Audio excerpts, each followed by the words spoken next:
Periyar Maniammai Institute of Science and Technology, Tanjavur. BTech Biotechnology with specialization in computer science and biology. Dr. Srivarma's Wellness Guruji ஆயுர்வேத மருத்துவ முகாமில் பங்கு பெற 9500946634 என்ற எண்ணை தொடர்பு கொள்ளவும். Book your next holiday at Grand Royal Tours. நிறைய இடங்கள்ல பேசிட்டு இருக்க ஒரே விஷயம் தமிழ் தாய் வாழ்த்து போட்டதுனால அப்படி என்னப்பா பிரச்சனை? இதுவரை எந்த கட்சியினுடைய பொதுக்கூட்டத்திலும் தமிழ் தாய் வாழ்த்தெல்லாம் இசைத்து கட்சி பொதுக்கூட்டம் தொடங்கியதாக சரித்திரமே கிடையாது. நேற்றைய தினம் பொதுக்கூட்டத்தில் வலிய தமிழ் தாய் வாழ்த்தை திணித்திருக்கிறார் என்றுதான் நான் பார்க்கிறேன். இப்பவும் சொல்றேன், அரசியல் ரீதியா சொல்றேன், ரெண்டு பேருக்கு நடுவுல தான் போட்டியே. திரும்பவும் அவர் ஒரு தேர்தல் பிரச்சார பொதுக்கூட்டத்தின் நீட்சியாகவே அந்த மைண்ட் செட்ல இருந்து அவர் வெளியே வராத மாதிரியே இருக்கு. தேர்தல் பிரச்சார மோட்லயே இருக்கார் அவர். தேர்தல் பிரச்சார மோட்ல இருந்து வெளியே வரணும். முன்னாள் முதலமைச்சர் செல்வி ஜெயலலிதா, முன்னாள் முதலமைச்சர் திரு மு.க. ஸ்டாலின் கலந்து கொண்ட கூட்டங்களில் 1,00,000 பேர் வரை கலந்து கொண்டிருக்கிறார்கள். அதற்கு பாதுகாப்பு கொடுக்கப்பட்டிருக்கிறது. உங்களுக்கே அந்த ஏற்பாடு பண்ண முடியல. அந்த புங்க விஜய் வராருன்னு பாட்டை போட்ட உடனே ஒரு வேனில் ஏறுறது, அப்புறம் பலத்த கைகோஷம் பலத்த கரகோஷம் தட்டுங்கன்னு ராஜமோகன் சொல்றது, இதே புராணம் தானே. திமுக இப்போ தீய சக்தி மட்டும் இல்ல, மக்களை விட்டு ரொம்ப தூரமா போன தூர சக்தி. என்ன டிஎம்கே எதிரி அதே மாதிரி தீர்ந்து போன சக்தி தீர்ந்து போன சக்தி தானே அதிமுக. அந்த ஊழல் சக்தியினுடைய ஒரு பகுதி கிட்ட போய் ஆதரவு கேட்கறதுக்கு வீட்டுக்கு போனீங்க. எதுக்கு போனீங்க? ஒரு நட்பு ரீதியா கூட போயிருக்கலாம். நட்பு ரீதியா அவங்க எப்போ உங்களுக்கு திடீர்னு நட்பானாங்க? ஏமா தேர்தல் முதல் நாள் முடிஞ்சு ரிசல்ட் வர்ற வரைக்கும் இவங்கெல்லாம் ஜெயிக்க கூடாதுன்னு போய் பிரச்சாரம் பண்ணிட்டு அடுத்த நாளே உங்களுக்கு திடீர்னு நட்பாயிடுறாங்களா? அவங்க இருக்கிற 120 பேரை வச்சு ஆட்சியை நடத்துறேன்னு போக வேண்டியதானேன்றேன். உங்களுக்கு தான் மெஜாரிட்டி இருக்குல்ல, எதுக்கு இந்த 4 பேரை இழுக்கிறீங்க? அதிமுகவும் திமுகவுக்கும் மாற்றாக நான் இருப்பேன் என்று சொல்லிவிட்டு நீங்கள் மாற்றாக செயல்படாமல் நீங்கள் வந்தீங்கன்னா நான் என்ன சொல்றேன், அவங்க ராஜினாமா பண்ணிட்டு வர்றாங்கல்ல, இப்போ நீங்க சீட்டு கொடுக்காம இருப்பீங்களா? நான் கேட்கறேன். என்னம்மா இது நல்ல நியாயம் பேசுறீங்களா? நீங்க வந்து விஜய்க்கு அட்வைசரா போனீங்கன்னு வச்சுங்க, பரவாயில்ல, நமக்கு நல்ல சப்போர்ட்டர் ஒருத்தர் வந்துட்டாங்கன்னு மகிழ்ச்சி அடைவாரே தவிர இதெல்லாம் ஏற்றுக்கொள்ளக்கூடிய வழிமுறைகள் அல்ல என்பதுதான் என் பார்வை. தமிழ்நாட்டு அரசியலில் அண்ணாமலை என்பவர் ஒரு தனித்துவமான ஆளுமை, தவிர்க்க முடியாத நபர். எந்த கட்சியும் எந்த தலைவரும் அண்ணாமலையை அலட்சியப்படுத்த முடியாது. அண்ணாமலை என்பவர் ஒரு போட்டியாளராக உருவெடுப்பார். அவர் ஒரு முடிவெடுத்து விட்டால் இவர் நினைக்கிற மாதிரிலாம் கிடையாது. அண்ணாமலைக்குன்னு ஒரு தனி பாணி அரசியல் இருக்கு. இந்த திராவிட பாணி அரசியலுக்கு மாற்றான அரசியல். அது யாருக்கு செக் வைப்பதாக இருக்கும் என்றால் விஜய்க்குத்தான் செக் வைப்பதாக இருக்கும். இன்னொன்று, விஜய் டீம் இருக்குல்ல, அவங்கள விட எஃபெக்டிவா சோசியல் மீடியாவை அண்ணாமலை ஹேண்டில் பண்ணுவார்.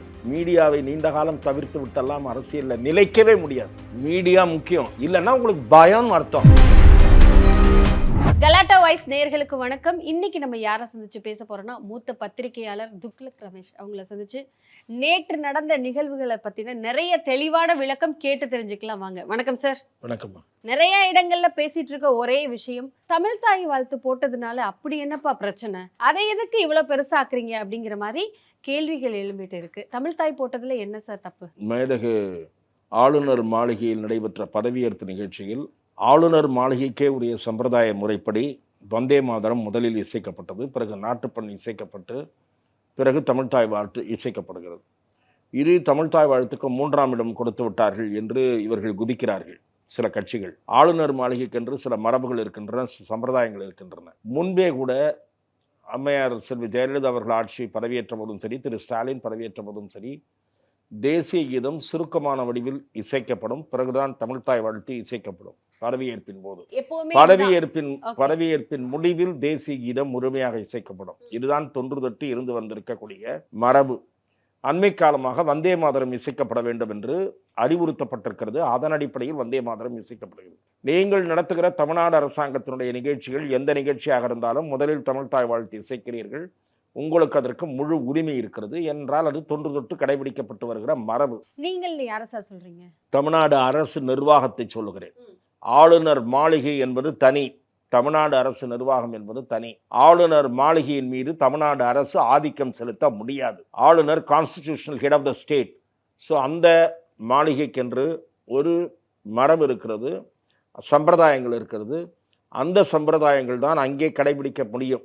ஆகவே திரு விஜய் அவர்கள் பதவியேற்பின் போது அல்லது மந்திரிகள் பதவியேற்பின் போது தமிழ்தாய் வாழ்த்து பின்னால் இசைக்கப்பட்டது என்று விமர்சனம் எழுந்த காரணத்தால் நேற்று திருச்சியிலே நன்றி அறிவிப்பு பொதுக்கூட்டத்திலே போய் தமிழ்தாய் வாழ்த்து இசைக்கப்படுகிறது.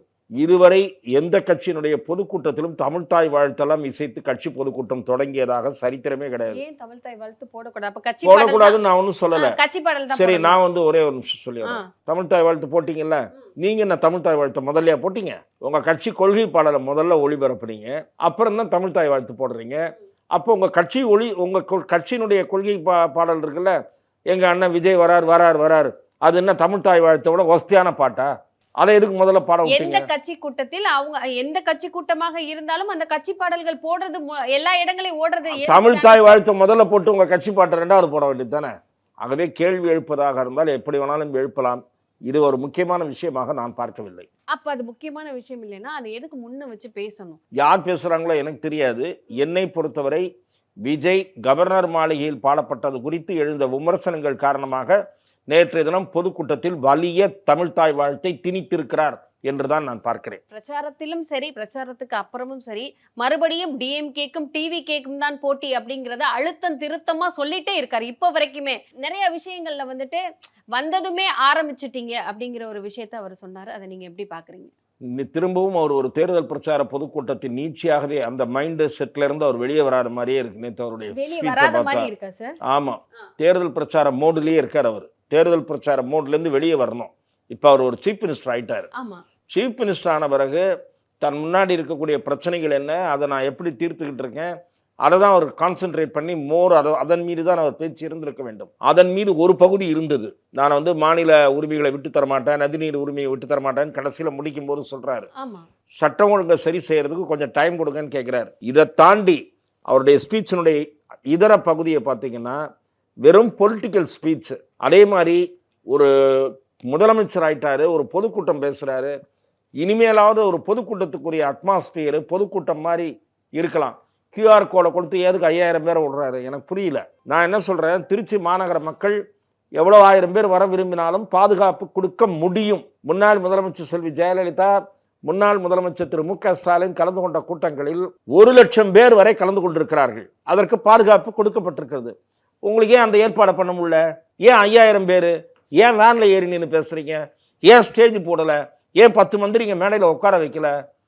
இதெல்லாம் இன்னும் அவர் எலெக்ஷன் மோட்லேயே இருக்காரு. அந்த பொங்க விஜய் வராருன்னு பாட்டை போட்ட உடனே இவர் வேன்ல ஏறுறது, அப்புறம் பலத்த கரகோஷம் தட்டுங்கன்னு ராஜமோகன் சொல்றது, இதே புராணம் தானே சார்? நீங்களே சொல்லியிருக்கீங்க சார், அவர் ஒரு மாற்ற சக்தியா இருப்பாரு, மக்களுக்கானதெல்லாம் பண்ணுவாரு, அவர் மக்கள் வந்து அவரை வரவேற்கிறாங்க அப்படிங்கறத நீங்களே சொல்லியிருக்கீங்க சார். அதை தானே சார் அவர் நேத்து பண்ணி? இல்ல அதே போல தானே இருந்தது. நான் சொல்றேன், முதலமைச்சரான பிறகு உங்களுடைய பேச்சு, உங்களுடைய உடல் மொழி இதெல்லாம் மாறணும். என்ன மாதிரி மாறணும் சார்? இல்ல நான் சொல்றேன், என்ன தப்பு? இருங்க என்ன டிஎம்கே எதிரி அதே மாதிரி தூர்ந்து போன சக்தி. அந்த நான் கேட்கிறேன், தீர்ந்து போன சக்தி தானே அதிமுக. முன்ன ஊழல் சக்தி, நீங்க இப்ப கொஞ்சம் வார்த்தையை மாத்திருக்கீங்க. ஒண்ணு வந்து தீய சக்தி, இன்னொன்னு ஊழல் சக்தி. அந்த ஊழல் சக்தியினுடைய ஒரு பகுதி கிட்ட போய் ஆதரவு கேட்கறதுக்கு வீட்டுக்கு போனீங்க. எதுக்கு போனீங்க? ஆதரவு கேட்க தான் அந்த அலுவலகத்துக்கு போனாரு. அல்ல, ஆதரவு தர்றாங்கன்னு தெரிஞ்சு நன்றி தெரிவிக்க போனீங்க. ஒரு நட்பு ரீதியா கூட போயிருக்கலாம். நட்பு ரீதியா அவங்க எப்ப உங்களுக்கு திடீர்னு நட்பானாங்க?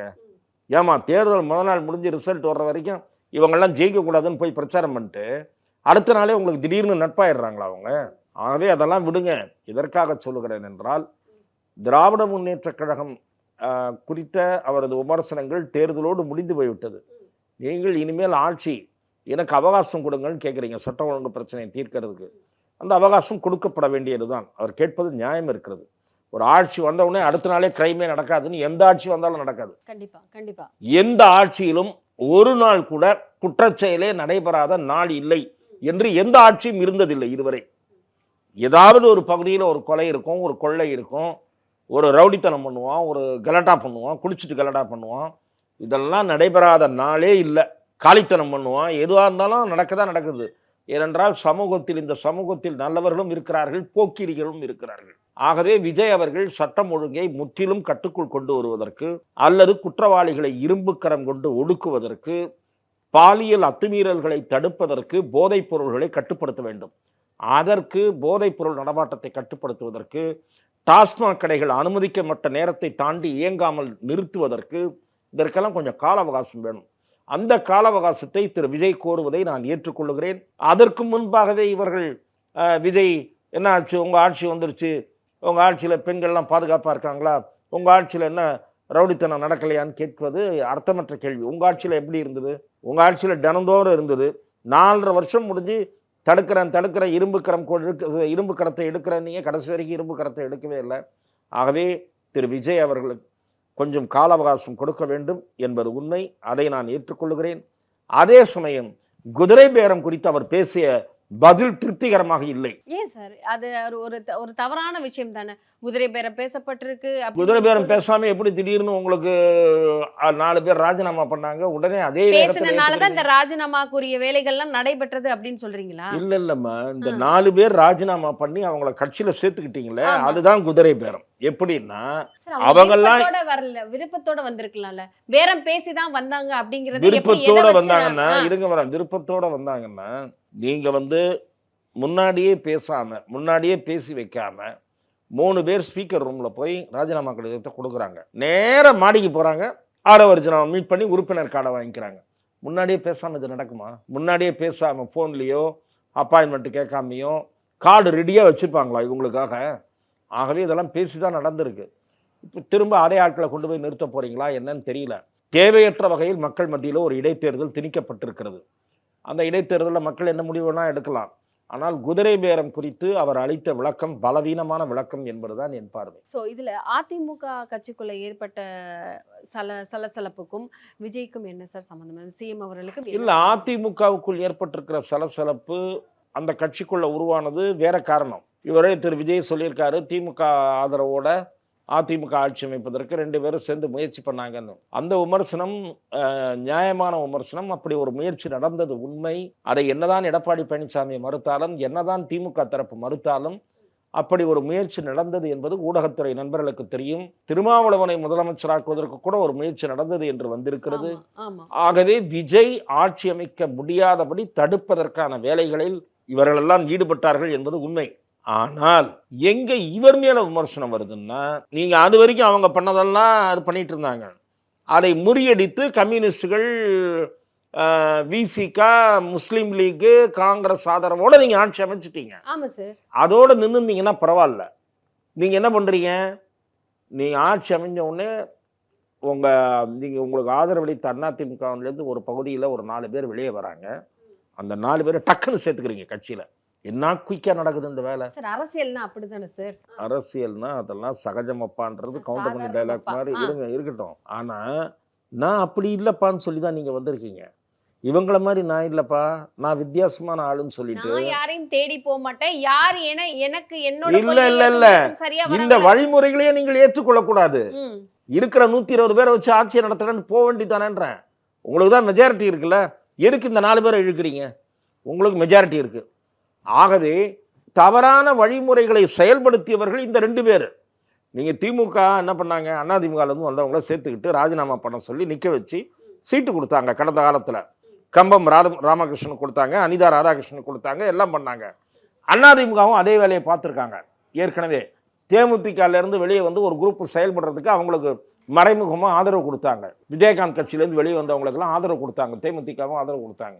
அதாவது தேமுதிகலேருந்து வந்தவங்களுக்கு செல்வி ஜெயலலிதா ஆட்சியில் மறைமுக ஆதரவு கொடுத்தாங்க. சட்டசபைக்குள்ளேயே தேமுதிகவை 2ஆக்குனாங்க. அதே வேலையை நீங்க ஏன் பார்க்குறீங்க நான் கேட்குறேன். அதிமுகவும் திமுகவுக்கும் மாற்றாக நான் இருப்பேன் என்று சொல்லிவிட்டு நீங்கள் மாற்றாக செயல்படாமல் நீங்க வந்தீங்கன்னா நான் என்ன சொல்றேன், அவங்க ராஜினாமா பண்ணிட்டு வர்றாங்கல்ல, இப்போ நீங்க சீட்டு கொடுக்காம இருப்பீங்களா நான் கேட்குறேன். என்னம்மா இது நல்ல நியாயம் பேசுறீங்களே நீங்க விஜய்க்கு அட்வைசரா போனீங்கன்னு வச்சுங்க, பரவாயில்ல, நமக்கு நல்ல சப்போர்ட்டர் ஒருத்தர் வந்துட்டாங்கன்னு மகிழ்ச்சி அடைவாரே தவிர இதெல்லாம் ஏற்றுக்கொள்ளக்கூடிய வழிமுறைகள் அல்ல என்பதுதான் என் பார்வை. அண்ணாமலை அவர்கள் புது கட்சி தொடங்க போறாரு, புதிய இயக்கம் தொடங்க போறாங்க அப்படிங்கிற பேச்சுக்கள் வந்துட்டு இருக்கு. அது எந்த அளவுக்கு உண்மை அப்படிங்கிறது தெரியல. நீங்க என்ன பாக்குறீங்க? உண்மைக்குமே அப்படி ஒரு கட்சி தொடங்க போதா? அரசியல் களத்துக்குள்ள பார்த்தா விஜய் அண்ணாமலை அப்படிங்கிற ஒரு நிலைப்பாட்டில் தான் நிக்க போதா? என்ன நடக்க போகுது? அண்ணா திராவிட முன்னேற்ற கழகத்துடன் பாரதிய ஜனதா கூட்டணி வைத்தது கடந்த சட்டமன்ற தேர்தலில். அந்த முடிவில் திரு அண்ணாமலை அவர்களுக்கு முழுமையாக உடன்பாடு இல்லை. அந்த தேர்தல் பணிகளில் அவர் ஒதுங்கி இருக்கத்தான் விரும்பினார். ஆனால் கட்சி கட்டளையிட்ட காரணத்தால் அவர் தேர்தல் பிரச்சாரம் மேற்கொண்டார். அதன் பிறகு கட்சி படுதோல்வியை தழுவியது. வேட்பாளர்கள் தேர்வு, தொகுதிகளை தேர்ந்தெடுத்தது போன்ற பல விஷயங்களில் அண்ணாமலைக்கு மட்டுமல்ல கட்சியில் இருக்கக்கூடிய வேறு சில நிர்வாகிகளுக்கும் கடுமையான அதிருப்தி இருந்தது. கட்சி இன்றைக்கு நாடாளுமன்ற தேர்தலில் பாரதிய ஜனதா கட்சி கூட்டணியோடு சேர்ந்து சுமார் 19% வாக்குகளை வாங்கியது. பாரதிய ஜனதா மட்டும் தனித்து 11% வாக்குகளை வாங்கியது. ஆனால் நடந்து முடிந்த சட்டமன்ற தேர்தலில் அதனுடைய வாக்கு சதவீதம் 2.25% ஆகிவிட்டது. எங்கே இருந்து எங்கே இறங்கி இருக்கிறது? கிட்டத்தட்ட 8% வாக்குகள் பறிபோய்விட்டன. பிஜேபிக்கு போட்டவர்கள் போடவில்லை. நான் தேர்தல் நேரத்திலேயே திரும்ப திரும்ப சொல்லிக் கொண்டிருந்தேன். அண்ணாமலை அவர்கள் இருந்திருந்தா போட்டிருப்பாங்களா சார்? இல்ல நான் என்ன சொன்னேன்னா, அண்ணாமலை ஆதரவாளர்கள் இந்த முறை தேர்தலில் பாஜகவுக்கு வாக்களிக்க மாட்டார்கள். அண்ணாமலையை பாரதிய ஜனதா ஒதுக்கியதால் பிஜேபி ஆதரவு வாக்காளர்கள் ஒரு பகுதியினர் ஒதுக்கி விடுவார்கள். பாரத பிரதமர் நரேந்திர மோடி அவர் பிரதமராக வர வேண்டும் என்பதற்காகவும் அண்ணாமலை இங்கே தலைவராக இருக்கிறார் என்பதற்காகவும் பாஜகவை நாடி மிக கணிசமான புதிய வாக்காளர்கள் வந்தார்கள். அந்த வாக்காளர்கள் இந்த சட்டமன்ற தேர்தலில் பாஜகவிலிருந்து வெளியே நகர்ந்து விட்டார்கள். இப்போ என்ன சூழ்நிலை? அவங்களுக்கு பிடித்த வெவ்வேறு கட்சிகளுக்கு வாக்களித்தார்கள். சில பேர் வாக்களிக்காமலே இருந்திருக்கலாம். சில பேர் எனக்கு தெரிந்து சீமானுக்கு வாக்களித்தார்கள். சில பேர் விஜய்க்கு வாக்களித்தார்கள். பரவலாக வாக்களித்திருக்கிறார்கள். சில பேர் வாக்களிக்கவே இல்லை, நோட்டாவுக்கு வாக்களித்திருக்கலாம், நமக்கு தெரியாது. அண்ணாமலைக்குன்னு ஒரு 4-5% ஓட்டு இருக்குமா? அவருடைய செல்வாக்கு. அண்ணாமலை அவர்கள் அரசியலில் தவிர்க்க முடியாத சக்தி அப்படிங்கறத ஒத்துக்கிறீங்க? நான் பல முறை சொல்லி இருக்கிறேன். தமிழ்நாட்டு அரசியலில் அண்ணாமலை என்பவர் ஒரு தனித்துவமான ஆளுமை, தவிர்க்க முடியாத நபர். எந்த கட்சியும் எந்த தலைவரும் அண்ணாமலையை அலட்சியப்படுத்த முடியாது. அவருக்குன்னு ஒரு பெரிய ஃபேன் ஃபாலோயிங், அவருக்குன்னு ஒரு பெரிய ஆதரவாளர் கூட்டம் தமிழகம் தழுவிய அளவில் இருக்கிறது. குறிப்பாக மேற்கிலும் தெற்கிலும் இருக்கிறது. ஆகவே இப்போது அவர் டெல்லி செல்லும் போது நான் உன்னிப்பாக கவனித்த 2 விஷயங்கள். ஏர்போர்ட்டில் அவர் வந்து இறங்கி டெல்லிக்கு போறாருன்னு அந்த வந்து எல்லா கேமராக்காரனும் காத்துட்டு இருக்கான். அவர் கார்ல பிஜேபி கொடி இல்லை, எப்போதும் இருக்கக்கூடிய பாரதிய ஜனதா கொடி. அவர் ராஜினாமா செய்வதற்காகத்தான் டெல்லி பயணம் மேற்கொண்டார் என்று இன்றைய தினம் வெளிவந்திருக்கக்கூடிய பல்வேறு பத்திரிகைகள் எழுதியிருக்கின்றன. அதிலும் திரு அண்ணாமலை அவர்களுக்கு நெருக்கமானவர்களிடம் பேசியதாக க்ளோஸ் குவார்ட்டர்ஸ் அல்லது சோர்சஸ் என்று போட்டு இந்தியா பத்திரிகை இன்னும் 3 மாதங்கள் கழித்து அவர் ஒரு கட்சியை தொடங்க போகிறார், டெல்லியில் இருந்து திரும்பிய பிறகு அதற்கான முன்னோட்டமான வேலைகளை கவனிப்பார் என்று செய்திகள் வந்திருக்கின்றன. நானும் சில பேரிடம் பேசிய போது இந்த தகவல்கள் தான் உண்மை என்று கூறுகிறார்கள். இதே தகவல்கள் தான் உண்மை. அவர் வந்தவுடன் இங்கே சென்னையில் 2-3 நாட்கள் கழித்து மீடியாவை மீட் பண்ணுவார்னு நான் கேள்விப்படுறேன். 4ஆம் தேதி அவருடைய பிறந்த நாள். 5 அல்லது 7, 5ஆம் தேதி மீட் பண்ணுவார், இல்லை 7ஆம் தேதி அவர் செய்தியாளர்களை சந்தித்து தனது புதிய அரசியல் பயணம் குறித்து அறிவிப்பார் என்று நான் கேள்விப்படுகிறேன். ஆகவே டெல்லி சென்று மரியாதை நிமித்தமாக பாரதிய ஜனதா கட்சியினுடைய தலைவர், அதே போல வாய்ப்பிருந்தால் பாரத பிரதமர் அவர்களை சந்தித்து விட்டு வாழ்த்து பெறுவார், தனது முடிவு குறித்து அவர்களிடம் தெரிவித்து விட்டு வருவார் என்று விவரம் அறிந்த நண்பர்கள் கூறுகிறார்கள். இதெல்லாம் இன்ஃபார்ம்டு சோர்சஸ் சொல்ற தகவல். ஆகவே அண்ணாமலை அவர்கள் அப்படி ஒரு முடிவை எடுக்கும் பட்சத்தில் அவரும் தமிழக அரசியலில் கவனிக்கத்தக்க சக்தியாக உருமாறுவார் என்பதுதான் என்னுடைய பார்வை. இதுல இன்னொரு விஷயம் என்னன்னா, நேத்து சிஎம் அவர்கள் பேசின பேச்சுல வந்துட்டு அல்லு சில்லுகள் அப்படின்னு சொல்லிட்டு ஒரு வார்த்தை சொல்லியிருந்தார். அதை யாரை குறிப்பிட்டு சொல்லியிருப்பாருன்னு நீங்க நினைக்கிறீங்க? எனக்கு புரியலம்மா, யாரை சொல்றாருன்னு எனக்கு தெரியல. என்ன திமுக அதிமுக தவிர அல்லு செல்லுன்னு யாருமே கிடையாது. 2 கூட்டணியிலையும் இருக்கிறவங்கள தான் அங்கே சொல்ல முடியும். ஒருவேளை அண்ணாமலை பிஜேபியிலேருந்து வெளியே வந்து கட்சி ஆரம்பிக்க போறாருன்னு பரவலாக பேச்சு இருக்க மாதிரி அவரும் அதை நினைச்சிட்டு சொல்லியிருந்தாருன்னா திரு விஜய் தப்பு கணக்கு போடுகிறாருன்னு அர்த்தம். இன்றைக்கு தமிழகத்தில் இளைஞர்கள் புது மாதிரியான அரசியலை எதிர்பார்க்கிறார்கள். இந்த பழைய அரசியல்லாம் அவங்களுக்கு போர் அடித்து விட்டது. அந்த போர் அடித்த காரணத்தினால தான் புது மாதிரியான அரசியலை விஜய் தருவார்னு நம்பி தான் வாக்களித்திருக்கிறார்கள். இந்த ஜென்செட் அந்த குழாம் இருக்குல்ல, அவங்க இவங்க வந்து சோசியல் மீடியாவில் வைப்ரண்ட்டாக இருக்காங்கன்னு சொல்கிறாங்கல்ல, அந்த சோசியல் மீடியாவில் வைப்ரண்ட்டாக இருக்கக்கூடிய ஒரு பெரிய செக்ஷன் அண்ணாமலை ஃபாலோயர்ஸ். ஆகவே விஜய் அதில் குறைத்து மதிப்பிட வேண்டாம். அண்ணாமலை என்பவர் ஒரு போட்டியாளராக உருவெடுப்பார். அவர் ஒரு முடிவெடுத்து விட்டால் இவர் நினைக்கிற மாதிரிலாம் கிடையாது. அண்ணாமலைக்குன்னு ஒரு தனி பாணி அரசியல் இருக்கு. இந்த திராவிட பாணி அரசியலுக்கு மாற்றான அரசியல். அது யாருக்கு செக் வைப்பதாக இருக்கும் என்றால் விஜய்க்குத்தான் செக் வைப்பதாக இருக்கும். விஜய் அரசாங்கத்தை மற்றவர்கள் கேள்வி கேட்பதை விட அண்ணாமலை களத்தில் இறங்கி ஆட ஆரம்பித்த பிறகு அவருடைய கேள்விகள், அவர் எழுப்புகிற பிரச்சனைகள் கூர்மையானதாக இருக்கும், இளைஞர்களின் கவனத்தை ஈர்ப்பதாக இருக்கும். இந்த பழைய பாணி அரசியலாக இருக்காது. இன்னொன்று, விஜய் டீம் இருக்குல்ல, அவங்கள விட எஃபெக்டிவா சோசியல் மீடியாவை அண்ணாமலை ஹேண்டில் பண்ணுவார். அவர்கிட்ட இருக்கிற டீம் கொஞ்சம் பிரெய்னி டீம். ஆகவே அண்ணாமலையை குறைத்து மதிப்பிட வேண்டாம் என்று தாவேகாவுக்கு ஆலோசனையாக, எச்சரிக்கையாக கூற விரும்புகிறேன். இன்னொரு விமர்சனம் வந்துட்டே இருக்கு. மீடியாக்களை சந்திக்கவே இல்லை சிஎம் விஜய் அவர்கள். 2 வருடங்களாக மீடியாவுக்கு எந்த ஒரு பதிலும் கொடுக்கவில்லை. இப்போ சிஎம்மும் ஆயிட்டாரு, இப்போயும் வந்துட்டு மீடியாவை பார்க்கறதுக்கு அவர் பயப்படுகிறார் அப்படிங்கிற ஒரு விமர்சனம் எல்லாருமே முன் வச்சுட்டு இருக்காங்க. அதற்கு நீங்க என்ன பதில் கொடுக்குறீங்க? எனக்கு தெரிந்து அரசியல் ரீதியாக அவரிடம் செல்வாக்காக இருப்பவர்கள் 2 பேர் தான். ஒன்று ஆரவ் அர்ஜுனா, இன்னொன்று ஜான் ஆரோக்கியசாமி.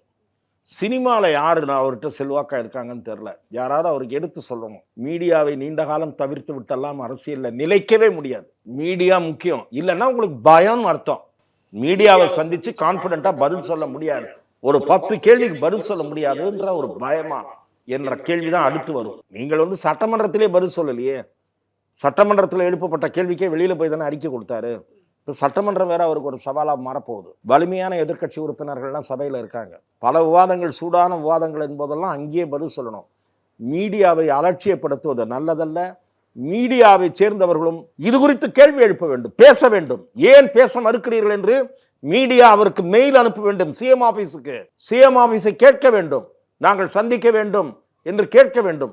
அதே போல அவரிடம் எப்போ எங்களுக்கு டைம் கிடைக்கும், எப்போ பிரஸ்ஸை பார்ப்பாரு என்று செய்தித்துறை அமைச்சரை மீடியா அணுகி கேட்க வேண்டும். ஆகவே அமைச்சர்களே 3 பேரை தவிர மீடியாவை சந்திக்கிறதுக்கு யாராலையும் முடியாது. ஆகவே அவர்கள் அப்படி இருக்கிறார்கள். அவர்களுக்கு தலைமை தாங்குகிற முதலமைச்சர் காட்டுகிற வழியும் அப்படித்தான் இருக்கிறது.